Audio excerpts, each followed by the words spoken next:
I had the privilege of interviewing Camille Flores. Camille was born in Durham, North Carolina, and attends an Orange County high school as a 12th grade student, finishing her college applications and scholarship essays.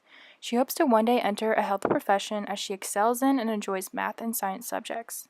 Camille lives with her mother, stepfather, and younger sister, and was the first in her family to navigate the American school system, and also feels the pressure to serve as a role model for her younger sister. Nonetheless, Camille emphasizes that she would not have gotten this far without the unconditional support of her family, and especially her mother, that encourage her in every walk of life.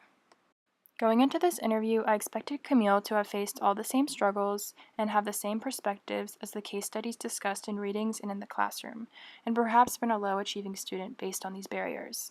She challenged my own implicit deficit thinking through her resiliency and high achievements, and overall positive outlook she holds towards her schooling experience.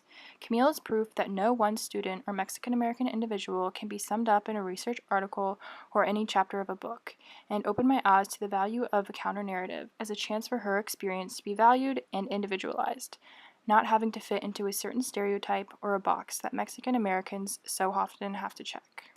As stated before, family has played a large role in shaping Camille's resiliency.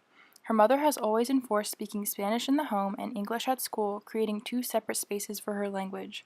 Although her mother was not able to fully participate in Camille's education as a parent because of the language barrier, she instilled values of una buena educación.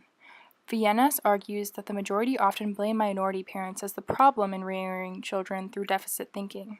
However, Camille's story resembles the opposite, as her mother instilled morals in her that guided her academics.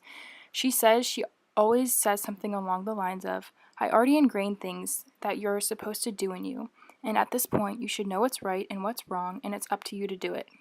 This also allows Camille to pursue educational freedom that she enjoys, as her parents don't constantly tell her everything she needs to do, while also upholding strong standards for success and morals. Camille also expresses the pros and cons of navigating her identity as a Mexican American. She references the struggle of duality, but embraces both and couldn't imagine being just one. She also references the unapologeticness of her family when embracing their Mexican roots. They observe the Day of the Dead and participate in celebrations like the Lady of Guadalupe, which they attend every December. Camille also states that she feels empowered in knowing both Spanish and English fluently. Researchers have determined that these positive feelings about one's culture and heritage lead to better, greater self-esteem and academic success. The agency of her family in implementing culture as a part of her home life has no doubt attributed to Camille's cultural confidence and resiliency. Camille has also faced uncomfortable situations because of others who hold prejudices towards the Mexican American community. She spoke of how the growing popularity of Trump leading up to the presidential elections impacted her.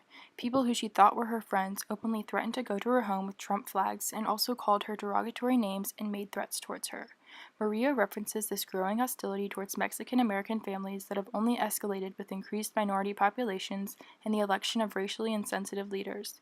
Nonetheless, Camille's response to these attacks shows her maturity and resiliency as she calmly expresses how their words hurt her and knowing it's not worth it to fight back.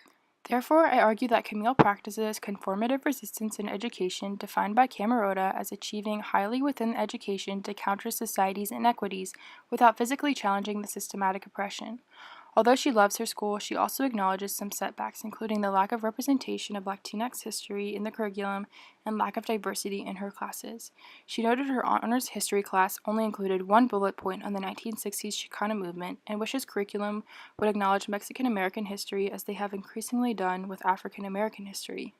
Being the only Latinx student in most of her advanced classes since the end of elementary school has also been a struggle. In her advanced elementary school class, she remembers how she wouldn't participate in activities because she says, I didn't think it was the place for me, or I was scared of being wrong.